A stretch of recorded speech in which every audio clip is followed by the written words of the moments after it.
Negative Oibagi se Utlaphaoba Doctor na Layengbiyu Yadabadagi Leikhidaba Leikhidaba Anaba amana mayumda hospital laktuna Doctor na Layenglaga Phagani khanlaga COVID-19 negative Utlaphaoba Doctor na Layengbiyu Yadabadagi Leikhidaba Leikhidaba awabagi masakni nupi na angang unabagi tanpham asi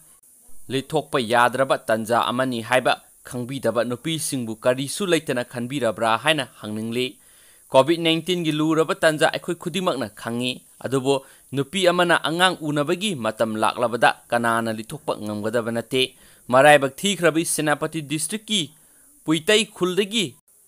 kanpatliyo kamaina athappa chingmi lamdamdagi hospital satlaga doctor singa unaraga nungsiba masa ama uba phangjaragani khanduna hospital kayagi thongjinduda leplamkiba doctor haibasi isorga pangkhakni khanaribane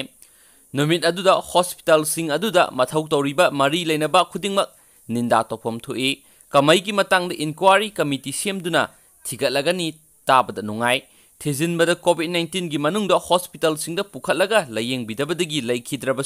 kupna thijilaga inquiry tobiduna mara leibasing serak pibiyu haina Women Welfare Organization Kanglai Paki General Secretary Singkhaingan bigi sirol amana makhatana su phungdurakli